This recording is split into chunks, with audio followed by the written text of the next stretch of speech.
여러분, 사도행전 오늘 1장 1절부터 5절까지 말씀인데, 사도행전은 누가 기록했습니까?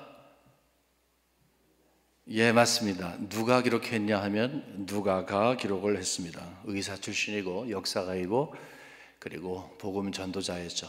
자, 그러면 누가복음은 또 누가 기록을 했습니까?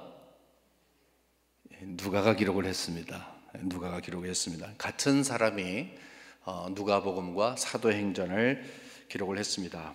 그래서 누가복음의 연속으로 전편은 누가복음이면 후편은 사도행전이다, 그런 말이 있기도 합니다. 근데 그러면 누가복음과 사도행전은 누구에게 기록한 겁니까? 그거 아세요? 뭐 상식적으로 이야기하면 주의 백성에게, 우리에게, 나에게 이렇지만 거기에 구체적으로 기록이 되어 있는데, 우리 누가복음 1장 3절에 보면 이런 말씀이 있습니다. 그 모든 일을 근원부터 자세히 미루어 살핀 나도 데오빌로 각하에게 차례대로 써보라는 것이 좋을 줄 알았노, 이렇게 됐어요. 그러니까 데오빌로라고 하는 한 인물이 나옵니다. 근데 높은 분이셨어요. 그러니까 데오빌로 각하에게 글을 씁니다. 그래서 특정한 사람에게 썼는데, 이제 그것이 모든 사람들에게 하나님께서 주신 말씀이 되는 것이죠.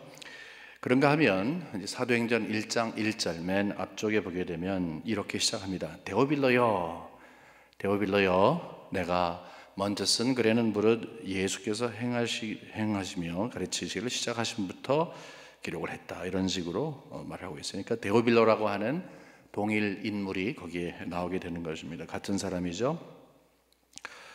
그런데 여러분 쓱 지나가셨겠지만 여기에 누가복음에는 데오빌로 각하라는 말을 썼는데 사도행전은 각하라는 말이 없습니다. 아마 생각에 봐서는요, 세상적인 기준에서 봤을 때 아직 초짜배기 신앙인이었던 데오빌로는 그를 높임으로써 그의 마음을 좀 살 수 있었지만, 이 누가복음을 쭉 읽어 내려가면서 그가 마음이 녹아지고 그리스도의 한 형제가 되고 또 자매가 되어서 가족이 되었기 때문에 각하 이런 거 쓰지 않아도 편안하게 부를 수 있는 대상이 된 거 아니냐, 이런 생각을 합니다.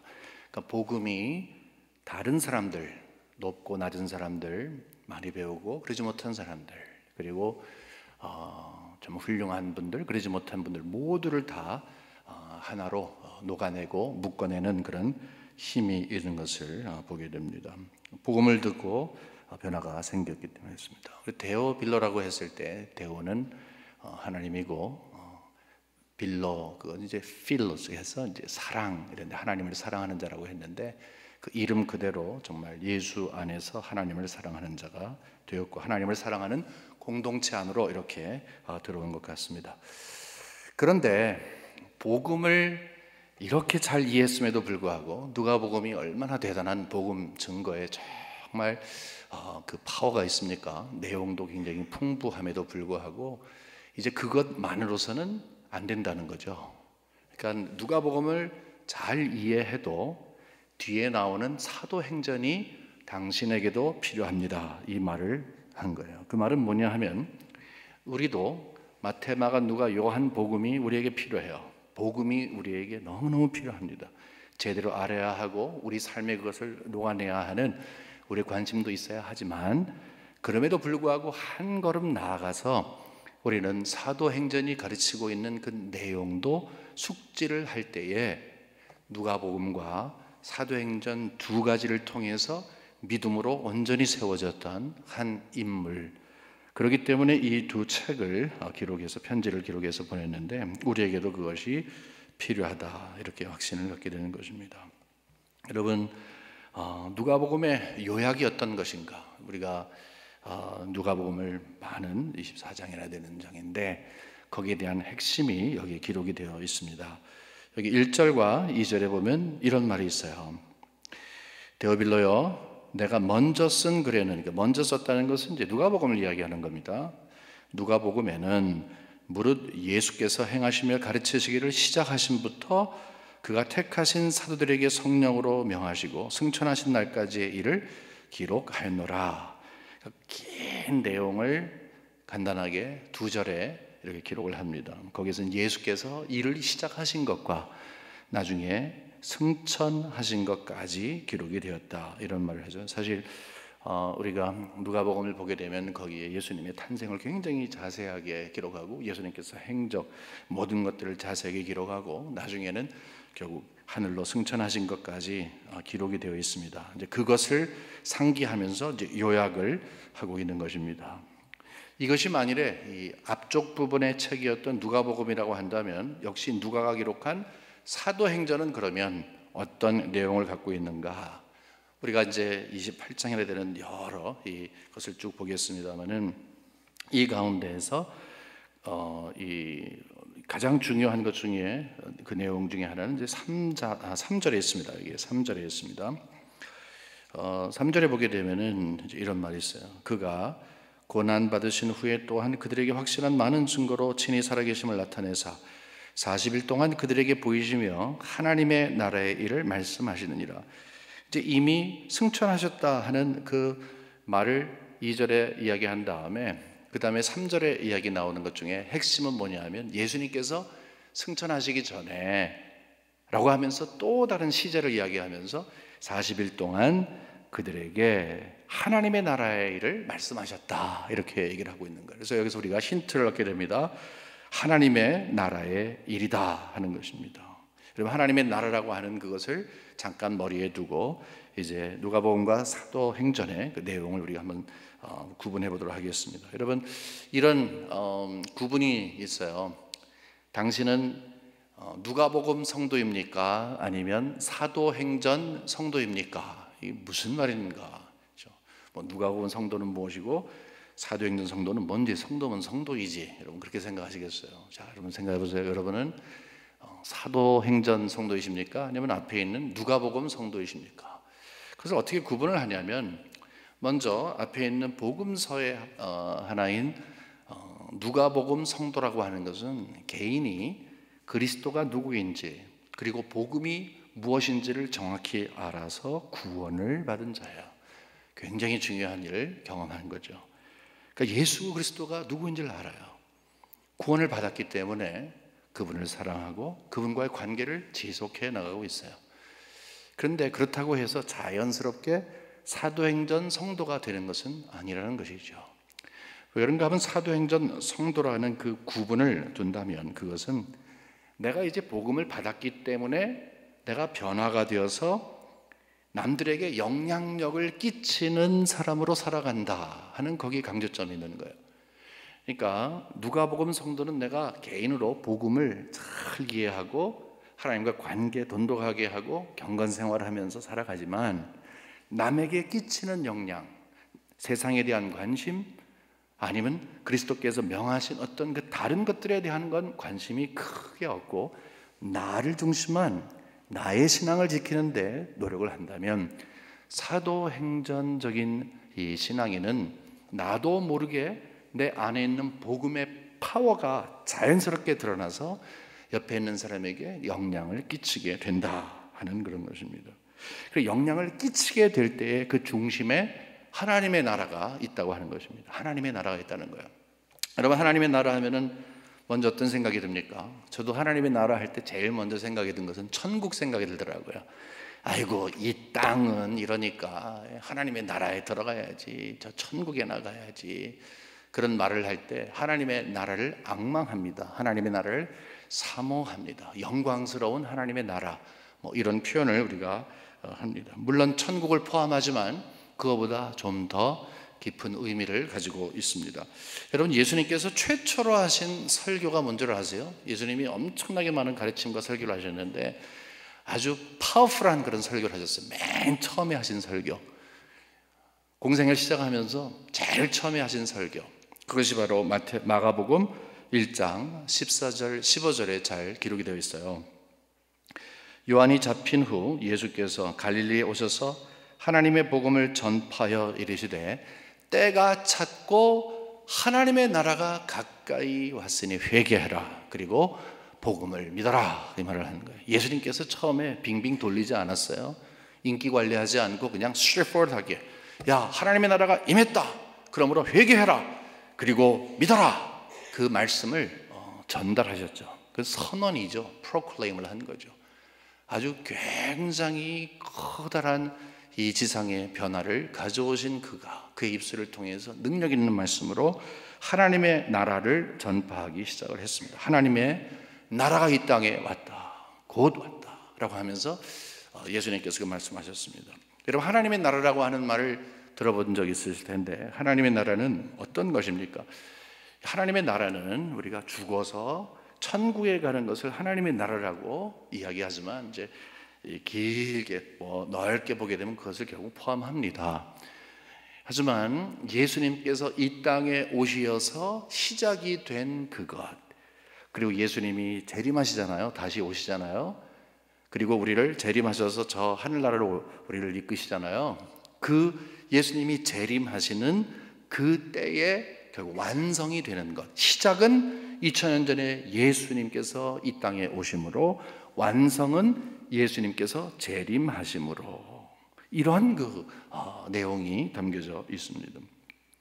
그건 어디에 있지? 아프리카에 있나? 아니면 중동에 있나? 그 나라는 어디에 있지? 왜냐하면 하나님의 나라 그러면 우리는 하나님께서도 어디에다가 파라다이스를 지으셨나? 그런 생각을 할 수가 있어요. 여러분, 그런 게 아니라 여기서 하나님의 나라라고 하는 것은 눈에 보이지 않는 영적인 것을 이야기하고 하나님의 통치를 이야기합니다. 이게 나라라 할 때는요, 나라를 잃어버렸습니다. 나라를 빼앗겼습니다. 근데 지금 다 거기 살고 있어요. 우리 모두가 경험을 했잖아요. 일본에게 나라를 뺏겼어요. 아니, 그렇다고 산을 뚝 떼갖고서 일본으로 가져갔습니까? 강물을 퍼다가 가져갔습니까? 그냥 거기에 사람들 살고 있어요. 하지만 주권을 뺏긴 거죠. 누가 통치하느냐, 이것을 뺏긴 거죠. 마찬가지예요. 하나님의 나라 하게 되면은 통치의 개념, 누가 주권을 갖고 힘을 장악하면 그 장악하는 사람의 힘에 의해서 좌하면 좌, 우하면 우하게 되는 바로 그 내용을 우리가 생각할 수가 있는 것입니다. 여러분, 나라 그러면 일단은 왕이 생각나잖아요. 왕, 나라, 왕, 그렇죠? 그렇기 때문에 하나님의 나라는 왕이 있는 거예요.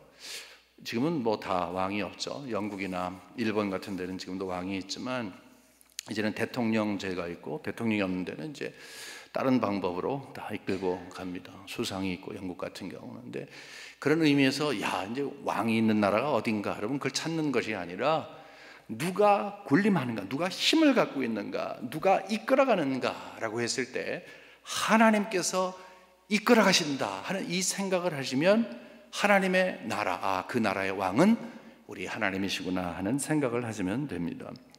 우리 주기도문에서 그런 말 있잖아요. 하늘에서 이루어진 것처럼 땅에서도 이루어지리이다. 여러분, 우리 주기도문을 할 때는 가장 중요한 것은 하늘에 계신 우리 아버지요, 하늘에 계신 아버지요, 통치하옵소서. 하나님이 다 주권 갖고 있는 거 아닙니까? 하나님이여, 그러므로 하늘에서 이루어진 것이 이 땅에서 이루어지길 원합니다. 주님이 통치하여 주시옵소서, 주님이 이끌어가 주시옵소서 하는 것이 주기도문의 가장 핵심인 거예요. 그런 의미에서 봤을 때 아무나 주기도문을 드리는 게 아니죠. 주기도문을 드림으로 하나님께서 통치자이신 것을 인정하는 그 마음, 그것이 이제 담겨서 하나님께 드려지는 것이죠. 주기도문을 제대로 우리가 외운다면 그냥 무슨 모임 끝날 때 마치 우리가 빠른 시간 안에 빨리 아멘으로 막 달려가는 그런 것이 아니라 하나하나 따져보게 되면은 하나님이 주권을 행하고 계시는데 이 땅에 사는 내가 어떻게 하나님을 대적하겠습니까? 하나님이 다 하십시오 하는 그런 내용을 담고 있는 거예요. 그렇기 때문에 하나님의 나라에 대해서 예수님이 말씀했다 그랬잖아요. 40일 동안에. 그 40일 동안에 말씀하신 그것이 앞으로 사도행전을 쭉 이끌어 가실 때 주제가 되는 거예요. 그러면 뭡니까? 사도행전의 가장 큰 주제는 하나님께서 왕으로 계시는 거예요. 왕으로 통치하시는 것이 있는 거예요. 그러면 영적인 것이라고 했는데 우리가 딱 머리가 이제 깨입니다. 그거구나.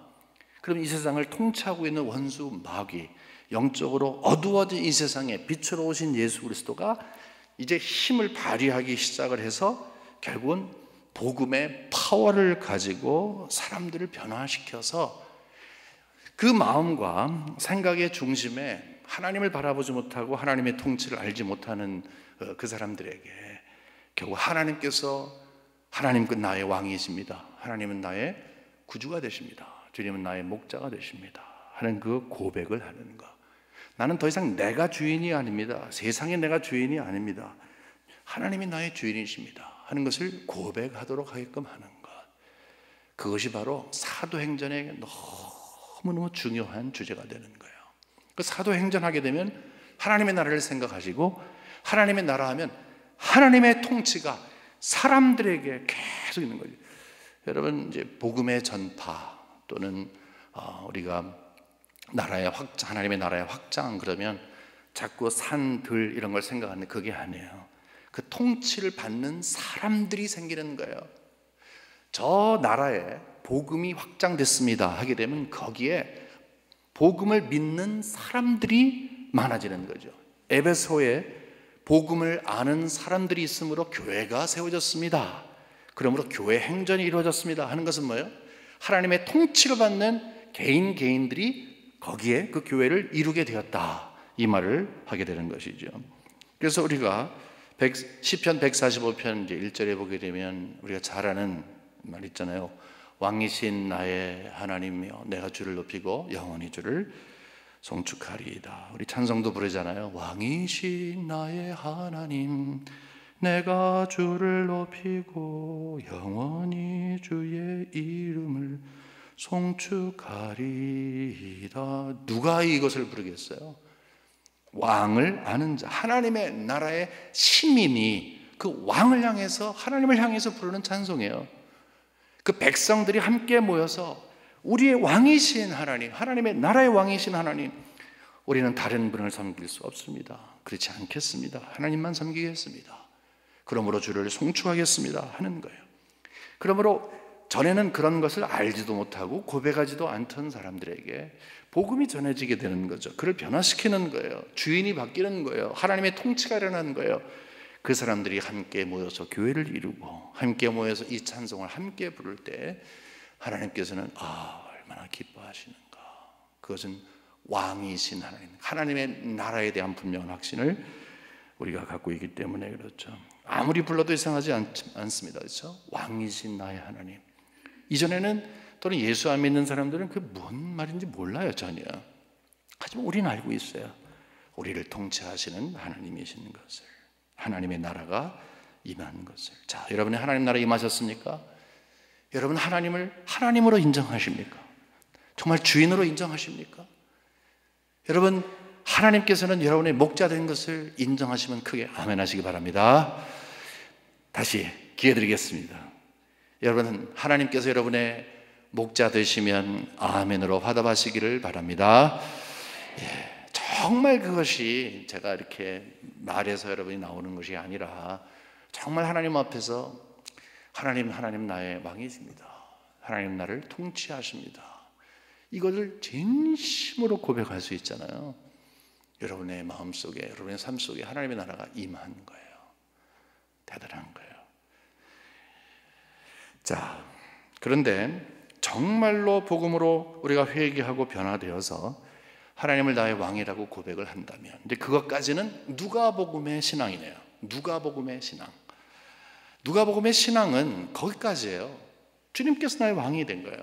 그러면 정말로 내가 당신을 왕으로 모신다고 한다면 거기에 변화가 있는데 그것이 바깥에 삶으로 영향력을 끼쳐야 돼요. 새로운 도전을 드려야 돼요, 여러분. 할 수 없어요. 왜냐하면 복음서만 성경이 아니라 이 사도행전도 하나님의 말씀이기 때문에 그래요. 자, 하나님의 나라의 특징 중에 하나는 확장이 된다는 거예요. 생명력이 있기 때문에 확장이 되는 거예요. 하나님의 나라가 그 어느 순간 중단이 되면 예수님이 재림하시게 돼 있어요. 왜냐? 하나님의 나라는 그리스도의 초림, 처음에 오시는 것으로부터 시작이 되고 재림과 함께 완성이 된다 그랬어요. 복음이 더 이상 갈 곳이 없고 끝까지 가면 이제는 하나님의 나라가 완성이 되는 거예요. 그때까지는 복음은 계속해서 확장이 되어가는 것입니다. 여러분 잘 아시는 것처럼 사도행전은요, 앞쪽에 베드로, 그 다음에 뒤쪽에 바울에 대한 이야기 아닙니까? 물론 바울에 대한 이야기가 훨씬 많지만, 그러면 맨 마지막 장 사도행전 28장 마지막 절에는 어떻게 기록으로 될까? 맨 처음에는 데오빌로여 이렇게 시작을 했다 그랬잖아요. 근데 28장 맨 마지막에는 어떤 것으로 기록이 되어 있는가? 놀라실 거예요. 굉장히 놀라실 거예요. 30절, 31절, 31절이 맨 마지막 절이에요. 30절 보게 되면은 바울이 온 이태를 자기 셋집에 머물면서 자기에게 오는 사람을 다 영접하고, 그 다음에 이 바울이요 하나님의 나라를 전파하며 주 예수 그리스도에 대한 모든 것을 담대하고 거침없이 가르치더라, 이렇게 말하고 있어요. 바울이 지금까지 해온 게 뭔 줄 아세요? 1차, 2차, 3차 전도여행, 지금 로마 여행까지 오면서 뭐 했는지, 하나님의 나라를 전파한 거예요. 바울에게 하나님의 나라가 전해졌어요. 그가 변화가 됐어요. 변한 다음에 이제는 변함 받은 자가 남들을 변화시키는 영향력 있는 사람으로 살게 되는 것이죠. 근데 그것도 담대하게, 거침없이, 죽음 앞에 두고 있는 거거든요. 죽음 따위는 아무것도 아니야 라고 해서 내가 지금까지 해온 거, 하나님의 나라를 내가 전파한다, 이런 얘기를 하는 거예요. 그러니까 하나님의 나라를 전파하는 것은 그냥 입술로만 하는 것이 아니고 신앙생활의 한 프로그램이 아니라 정말로 복음을 통해서 내가 변화가 되었다, 내가 정말 변화가 되었다, 가짜가 아니라 정말 변화가 되었다 하면 그런 영향력이 생길 수밖에 없다는 거예요. 그냥 그 가운데 좋은 예로서 바울의 삶을 이야기하는 것이지, 바울만 이렇게 이야기한 거 아닙니다. 바울만 이러한 복음 전하는 삶을 산 것이 아닙니다. 맨 마지막까지, 끝까지. 그러면 복음을 전한 사람이 있으니까 받잖아요. 그러면 전함을 받은 사람은 무엇을 하는 거예요? 끝까지 내가 받은 것을 전하는 것입니다. 사도행전은요, 복음 전파를 통해서 교회가 확장되는 걸 봐요. 복음이 전해지게 되면 거기 교회가 세워져요. 또 잘하면 교회가 세워져요. 너무너무 재밌어요. 그걸 추적해 가다 보면요, 와, 대단하네. 왜냐하면 뒤에서 하나님이 열심히 일하셔갖고 상황을 딱 조정하시고, 그 환경 가운데서 사람을 붙여주시고 신앙을 주시고, 영적 정말 불모지에서, 황무지에서 사람들이 다시 일어나는 그런 모습을 보거든요. 대단해요. 근데 이것이 바로 하나님의 나라의 전파를 통해서 이루어진 거예요. 그 말은 뭘 이야기를 한 것입니까? 누가 나에게 복음을 전했다는 것은요, 하나님의 나라를 나한테 전하는 거예요. 하나님이 나의 통치자가 되십니다. 저는요 예수님을 믿어요. 그분은 나의 구주이세요. 그 말은 뭐예요? 나는 더 이상 내가 주인이 아니라 나를 통치하는 분이 있습니다. 하나님이 나를 통치하십니다. 내가 복음을 전해 들은 것은 곧 하나님의 나라에 대한 것을 전해 들은 거예요. 그러면 전해 들은 나는 이제는 사도행전적인 성도가 되는 거죠. 남에게 그것이 반드시 전달되도록 하게끔 하는 것이죠. 여러분 한번 살펴보세요. 여러분들의 신앙 가운데 벌써 두 번째 도전을 드리는데, 여러분들은 개인 구원에 머물러 계십니까? 아니면 여러분들에게 파워풀하게 전달된, 그리고 여러분을 근본적으로 변화시키고 여러분을 오늘 여러분 되게 한 그 복음의 파워까지도 잘 알고 계십니까? 그러니까 개인의 구원, 적어도 개인의 구원을 이룬 것은 얼마나 다행스럽고 감사한 일인지 몰라요. 100% 은혜이죠. 하지만 내가 구원을 받았다면 이제는 거기에서 머물지 않고 그 하나님의 나라를 전파하면서 살아가는데 나는 과연 이 일을 하고 있는가 하는 거예요. 성경에서는 그것을 증인이라고 하죠. 사도행전을 계속 읽으면 이 증인이라는 단어가 여러 번 나옵니다. 가장 대표적인 게 1장 8절이잖아요. 그런데 증인이라는 것은요, 사실은 그렇게 어려운 짭이 아니에요. 증인은 법정에 나가서 만약에 이야기할 때 그냥 보고 들은 것을 정확하게만 이야기하는 것이 그 증인의 일이에요. 증인은 대단한 것을 만들 것도 없고, 뭐 어렵게 학문적으로 뭘 얻으려고 논문 쓰는 것처럼 아주 대단한 뭐 필요가 그런 것이 없습니다. 그냥 증인은 경험한 대로 이야기하는 거예요. 증인이 된다는 것은요, 내가 예수님을 만난 것이 이렇게 뜨겁게 만났으면 그 예수님을 이렇게 뜨겁게 만난 것으로 전달하면 되는 거예요. 그냥 전달하는 거예요. 그 증인의 삶을 산다는 것은 먼저 전제가 있는 게 그게 뭡니까? 내가 그 분을 경험을 하는 것이죠. 경험하지 않고서 어떻게 증인이 됩니까? 나는 본 게 없는데 어떻게 증인으로 서겠습니까? 나는 들은 게 없는데 어떻게 증인이 되겠어요? 증인이 되기 위해서는 일단은 복음, 하나님의 나라의 파워, 나를 장악하고 계시는 그 하나님을 분명하게 경험할 때에 그것을 가지고 남들에게 이것이 나의 삶의 변화입니다라고 이야기를 할 수가 있는 것이죠. 여러분, 우리 모두는 다 증인이 되어야 된다는 것을 엄청나게 많이 들었을 거예요. 선교와 전도 이야기하고 전도에 대한 이야기를 아마 여러분 평생 들으셨을 거예요. 잘 안 되죠. 왜 그런지 아십니까? 왜 이렇게 전도가 안 되는가? 증인의 삶이 왜 안 되는가? 그것은요, 우리의 힘으로 이것이 불가능하기 때문에 그래요. 그것도 하나님이 다 알고 계셨어요. 그래서 하나님께서는 세상에서 참 소중한 약속을 우리에게 주셨어요. 알고 계시는 거예요. 증인의 삶을 살아야 되는데 힘들어. 너무너무 힘드니까 하나님께서 그래, 내가 너에게 증인의 삶을 살게 해줄게, 이 말씀을 하시면서 소중한 약속을 하셨어요. 오늘 여기 본문의 4절에 보면 이런 말씀이 있어요. 사도들과 함께 모이사 그들에게 분부하여 이르시되, 하나님의 나라에서 말씀하신 다음에 예루살렘을 떠나지 말고 내게서 들은 바 아버지께서 약속하신 것을 기다리라. 약속하신 것을 기다리라 그러겠어요. 움직이지 마, 딴 데 가지 마, 먼저 일하지 마, 복음 갖고 먼저 나가지 마, 함부로 너희들이 나가서 너희 말 하지 마. 성령이 오실 것을 기다리는 거 여러분 아시죠? 이것은요, 여러분들은 그거 아시잖아요. 약속하신 것은 성령인 것을 아시잖아요. 근데 똑같은 말씀을 이제 누가복음 맨 마지막 장 맨 뒤쪽에서 조금 올라가 보면요, 똑같은 말을 다른 표현으로 하고 있어요. 누가복음 24장 맨 마지막 장이에요. 누가복음 49절, 볼지어다 내가 내 아버지께서 약속하신 것을 너에게 보내리니. 약속하신 것을 보내리니, 똑같은 말이잖아요. 조금 전에 한 말이. 약속하신 것을 보내리니 성령이죠. 그가 오면 너희는 위로부터 능력으로 입혀질 때까지 이 성에 머물러 하시니라. 그게 뭐예요? 성령이 왜 오는 거예요? 능력을 주시는 거죠. 능력을. 왜? 증인의 삶을 살아야 되는데 이게 힘든 거예요. 생각보다 너무너무 힘든 거예요. 여러분 어떻게 생각하세요? 증인의 삶 사는 거 쉬우셨어요? 그러면 지금까지 몇 명이나 전도하셨어요? 전도는 여러분이 하셔야 되는 건데 여러분 몇 명이나 전도하셨어요? 지금까지? 여러분 전도 열매가 있으세요? 하나님 앞에 서서 나는 이런 사람을 하나님께 전도했습니다 라고 하나님 앞에 자신 있게 말할 사람 몇 명이나 있어요? 정말? 바로 그거예요. 해야 되는데 잘 안 되는 이유가 뭐냐? 능력을 힘입어야 하는데. 여기서는요, 개인적인 구원, 하나님과의 관계, 이것을 이야기하는 게 아니에요. 그것은 누가복음적인 신앙인인데 한 단계 넘어가서 바로 성령이 나에게 강력하게 역사하시사 나를 막고 있는 모든 장애물을 깨트시고 내가 증인으로서 살 수 있도록 도와주신다는 거죠. 그들에게 주신 것 마찬가지로 우리도 마찬가지예요.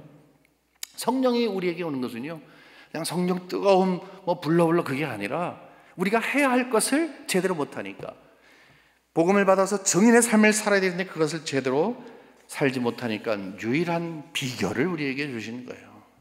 약속한 것을 기다려라. 약속한 것을 기다려라. 그리고 능력을 받아라. 성령을 받아라. 이 말을 하는 거예요. 여러분, 우리는 다락방 오순절 변화를 잘 알고 있습니다. 이 성령이 강림했잖아요. 사도행전은 사실 성령행전이고, 성령행전은 곧 복음행전이고, 복음행전은 증인행전입니다. 이게 다 연결이 되어 있는 거예요. 근데 그 중심에는 성령이 계시다는 것입니다. 여러분, 우리가 잊지 않을 것이 있는데 이 시대에도 계속해서 성령의 역사가 끊이지 않고 이루어지고 있다는 거예요. 왜? 하나님의 나라의 확장이 지금도 필요하니까. 어디에? 여러분이 더 잘 아실 거예요. 여러분의 가족 가운데, 친척 가운데, 아니면은 주위에 있는 사람 가운데, 아니면 외국에 있는 사람 가운데. 복음이 필요한 사람들이 바로 하나님의 나라의 확장이 필요한 거예요. 나를 장악하셔서 하나님을 왕이라고 고백하게끔 하는 그 순간까지 하나님께서 그들을 인도해야 되는데 누구를 통해서 하냐? 나를 통해서 한다는 거예요. 우리를 통해서 한다는 거예요. 여러분 지금 어떤 모습으로 살고 계십니까? 여러분 고민하셔야 되는 것입니다. 증인의 삶은 특정한 사람의 일이 아니라는 거기 때문에 그래요. 그냥 받은 사람은 증인입니다. 단지 어디 특정한 곳에 가서나 아니면 특정한 기간에만 하는 것이 아니라 평상시에 우리가 일을 하기 위해서 반드시 우리는 성령의 충만함을 받아야 합니다. 여러분 성령 충만하십니까? 우리 신앙생활하면서 이제 강조할 때가 있는데요. 그 중에 잘못된 것 중에 하나가 하나님은 자꾸만 공급하시는 분이라고 생각해요.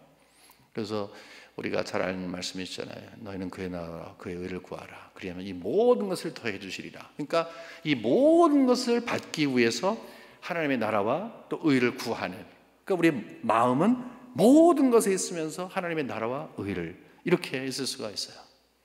그것은 우리가 이미 받은 것에 대해서 너무나 작게 생각을 하는 것입니다. 물론 하나님이 공급자이시지만 세상에서 참 소중한 약속을 하시고 우리에게 그것을 이루어 주신 분, 이제 더 이상 약속으로 남지 않고 그 약속을 이루신 그분께서는 우리에게 그러므로 너희는 먼저 나라와 할 때 하나님의 나라와 그의 의를 구하라 이야기하는 거예요.